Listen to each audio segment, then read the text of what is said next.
¿Cuál es la relación entre el pecado y la desnudez? Todo comenzó cuando Eva decidió que quería ser como Dios y tomar sus propias decisiones. La serpiente la convenció de que si lo hacía, recibiría todo tipo de beneficios. Le prometió que todo un mundo de conocimiento y experiencia se abriría ante ella. Serán abiertos vuestros ojos. Le aseguró que sería igual a Dios, es decir, que podría ser su propio Dios. Seréis como Dios. Por último, afirmó que sería capaz de decidir por sí misma lo que era bueno y lo que era malo cuando dijo, sabiendo el bien y el mal. Las promesas de la serpiente se hicieron realidad, pero de una forma terriblemente retorcida. Los ojos de Eva fueron abiertos a un nuevo mundo de conocimiento y experiencia. Fue espantoso. Sintió como la horrible y opresora fuerza del mal envolvía sus negros y feos tentáculos alrededor de su corazón. Ella actuó como Dios, pero esto fue una farsa. Al intentar usurpar su posición, se esclavizó al príncipe de las tinieblas que había sido lanzado desde el cielo por el mismo pecado de rebeldía. Ella tomó su propia decisión sobre el bien y el mal. Fue un desastre. Separada de Dios, era totalmente inepta en cuanto a discernir lo bueno de lo malo. El pecado de Eva fue la autoexaltación. Con arrogancia se negó a reconocer que solo Dios era Dios. Cuando comió de aquel fruto, desafió la identidad de Dios y ella se convirtió en algo que no era. Después de pecar, los ojos de Eva se abrieron para comprobar que no era la diosa que presuntuosamente había aparentado ser. Tampoco era la mujer que Dios había pretendido que fuera cuando la creó. Ya no. Un abismo enorme se había abierto en lo que un día fue y aquello en lo que se había convertido. Por primera vez experimentó la imperfección. Era defectuosa. Sentimientos de insuficiencia la invalidaron como las fangosas aguas turbulentas de un desbordamiento de Mississippi. No era quien debía haber sido. Su hermosura creada se había dañado y el resultado fue una vergüenza atroz. La vergüenza es una emoción negativa que combina sentimientos de deshonra, desgracia, indignidad e incomodidad. El intento que hizo Eva de cubrirse fue un lastimoso esfuerzo por ocultar la pérdida de su honor. La fealdad de su corazón la hizo sentir físicamente fea.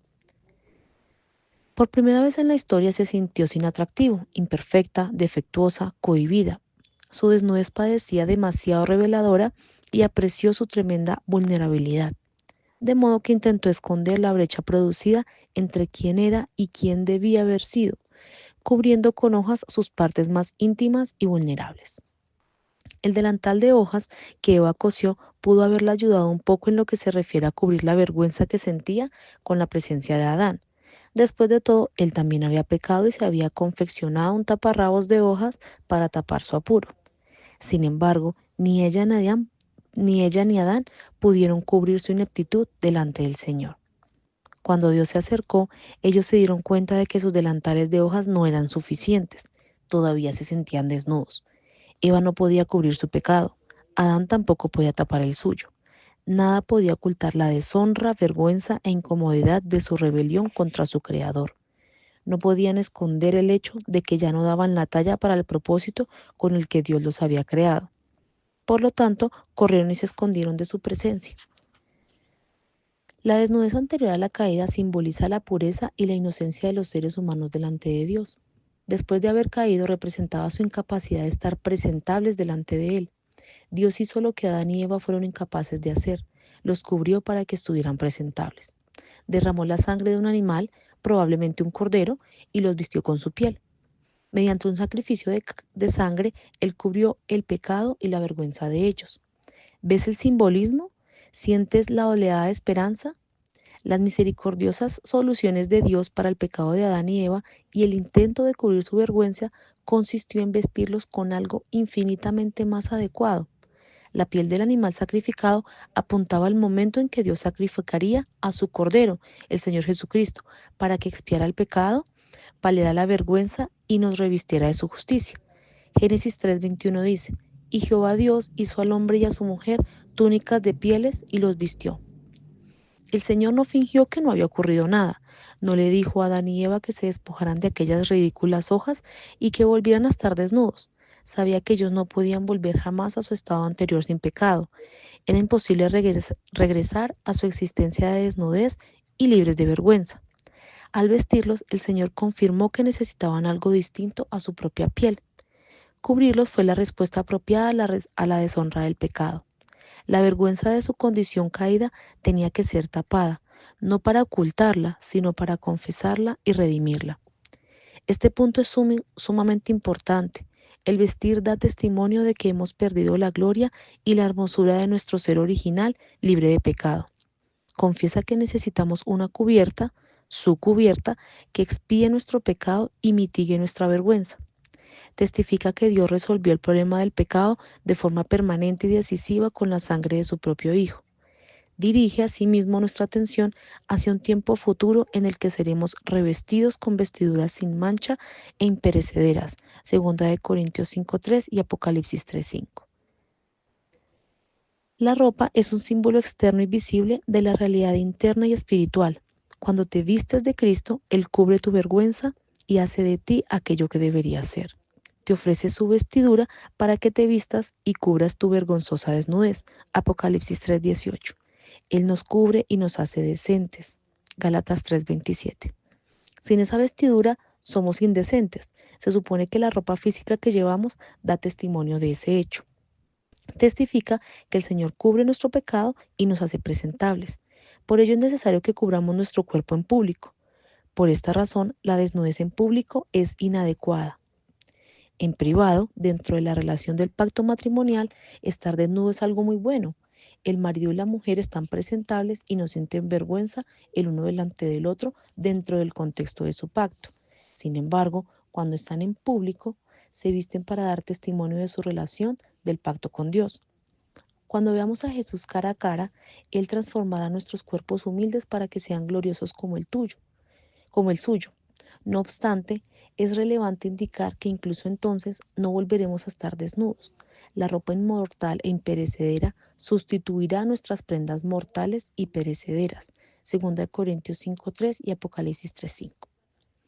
Hasta ese momento debemos ir vestidos en público como testimonio visible de nuestra caída y redención. Filipenses 3:17. Debemos cubrirnos de manera adecuada, como afirma John Piper. Nuestra ropa es un testimonio tanto de nuestro fracaso pasado y presente como de nuestra gloria futura. Testifica de la cima que hay entre lo que somos y lo que deberíamos ser. Atestigua también de las misericordiosas intenciones de Dios de crear un puente sobre ese abismo por medio de Jesucristo y su muerte por nuestros pecados.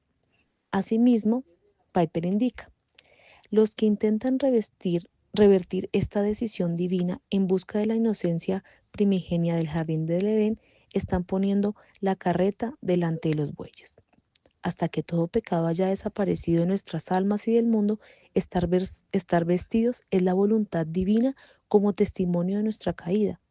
Despojarnos de nuestra ropa no nos devuelve al paraíso anterior a la caída, nos coloca en la vergüenza posterior a ella. Esa es la voluntad de Dios.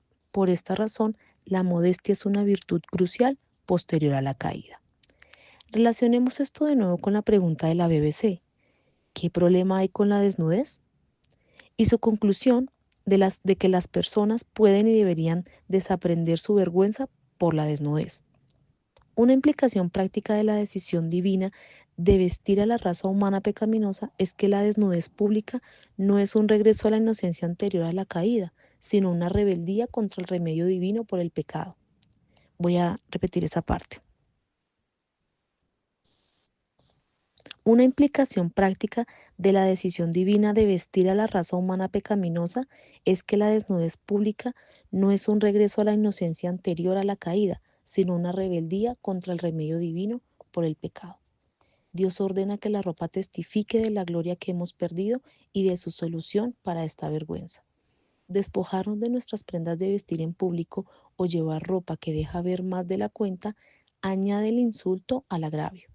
Es rebeldía adicional. Hacer esto es como sacudir el puño a Dios y declarar: estoy orgulloso de mi pecado, me vanaglorio de mi condición caída, no necesito taparme, no necesito tu ropa, me siento orgullosa de mi vergüenza. ¿Es esto posible? ¿Puede alguien jactarse de su vergüenza? ¿Se puede desaprender? Desde luego que sí. Los voluntarios del estudio de la BBC descubrieron que en un entorno que estimulaba el estar desnudo, podían despojarse con facilidad de sus inhibiciones personales, sentirse orgullosos y no avergonzarse de actuar así. No es de extrañar. La Biblia nos avisa de que los pecadores se enorgullecen de lo que es su vergüenza. Filipenses 3:19. Se vanaglorian de desafiar a Dios, se despojan de la ropa, de la inmoralidad y de las directrices de Dios y exhiben con descaro su vergüenza para que el mundo la vea. En lugar de confesar su necesidad de ser revestidos por Cristo, proclaman con presuntuosidad que se sienten cómodos en su propia piel. Se glorían en su vergüenza desnuda.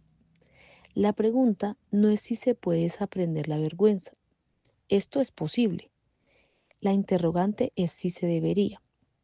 El pasaje de Filipenses explica que aquellos que se vanaglorian de su vergüenza andan como enemigos de la cruz de Cristo. Cuando Jesucristo murió por nosotros, despreció la vergüenza de la cruz y la llevó en nuestro lugar. Su muerte y su resurrección eliminan nuestra deshonra y la vergüenza que la acompaña.